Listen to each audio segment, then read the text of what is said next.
पहले चरण की 102 सीटों पर चुनाव खत्म हो चुका है और अब बारी दूसरे चरण के रण की है, जहां 26 अप्रैल को 12 राज्यों की 88 सीटों पर चुनाव है।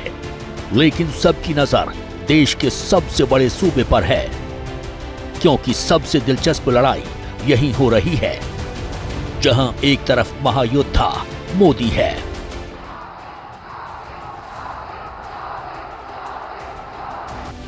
दूसरी तरफ दो लड़कों की वो जोड़ी है जो 7 साल बाद फिर से मैदान में है। यूपी हमेशा ही राजनीतिक दलों के केंद्र में रहा है, क्योंकि दिल्ली का रास्ता यहीं से होकर गुजरता है।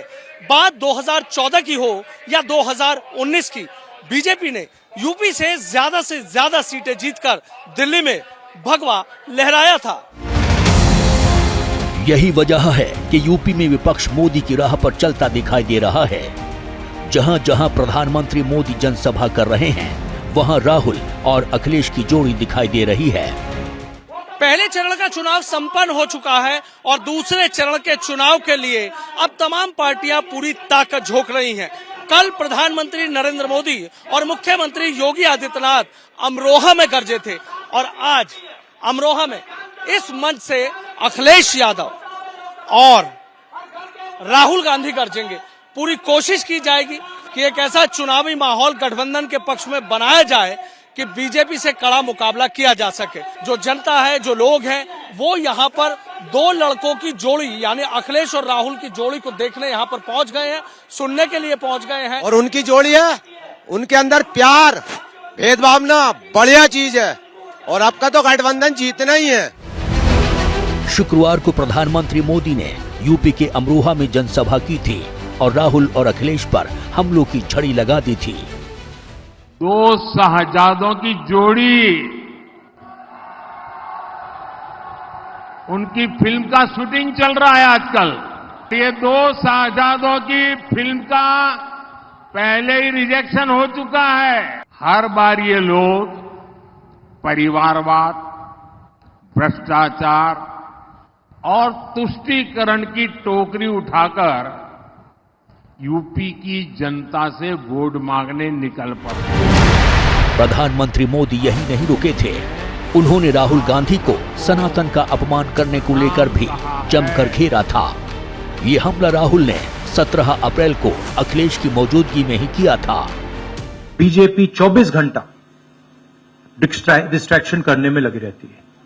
कभी प्रधानमंत्री समुद्र के नीचे चले जाते हैं, कभी आसमान में सी प्लेन पे चले जाते हैं, मगर जो मुद्दे हैं उनके बारे में न प्रधानमंत्री न बीजेपी बात करती है। कांग्रेस के शहजादे कहते हैं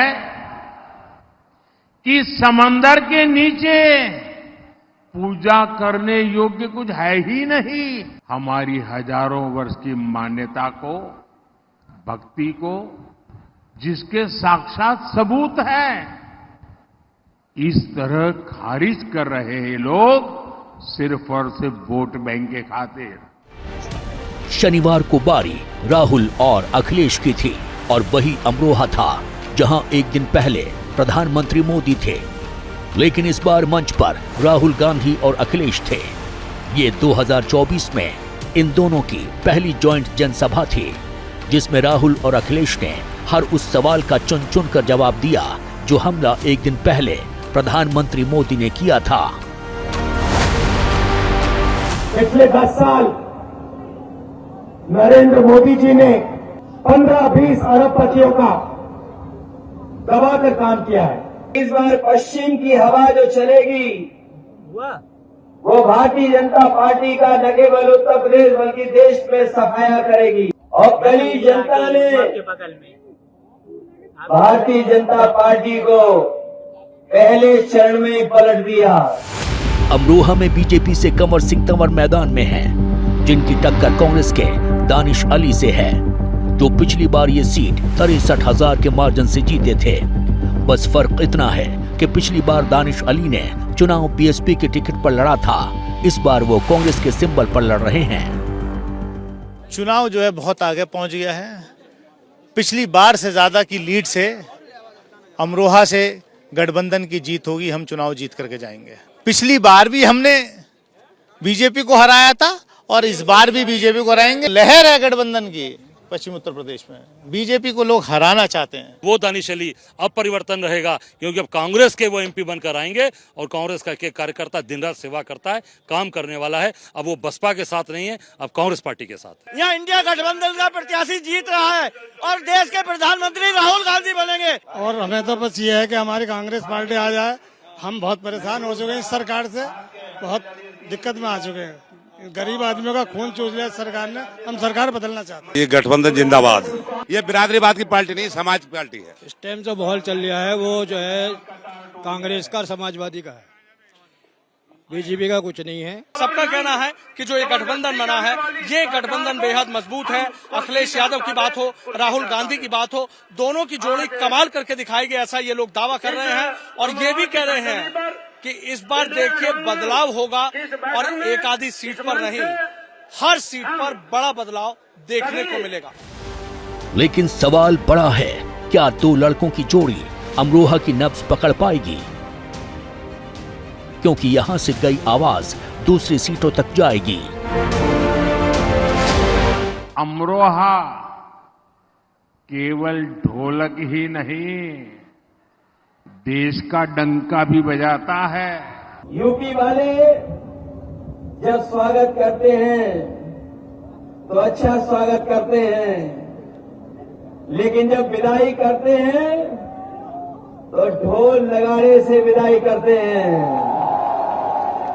इस बार तो अमरोहा की ढोलक बज करके भारतीय जनता पार्टी की विदाई होने जा रही है। इसमें कोई शक नहीं कि यूपी को जिस तरह से प्रधानमंत्री मोदी ने समझा, किसी ने नहीं समझा। 2014 में बीजेपी ने अपने सहयोगियों के साथ मिलकर इसी यूपी में 73 सीटें जीती थीं। 2019 में ये नंबर थोड़ा कम हुआ, लेकिन सपा और बीएसपी के गठबंधन के सामने 64 सीटें जीतना बहुत बड़ा अचीवमेंट था। यानी विपक्ष यूपी में बीजेपी को रोकने की हर संभव कोशिश कर चुका है, लेकिन हर बार विफल रहा है। शायद यही वजह है कि राहुल और अखिलेश ने न सिर्फ अपनी रणनीति बदली है, बल्कि वो बीजेपी को उसी के अंदाज में घेरने की कोशिश कर रहे हैं।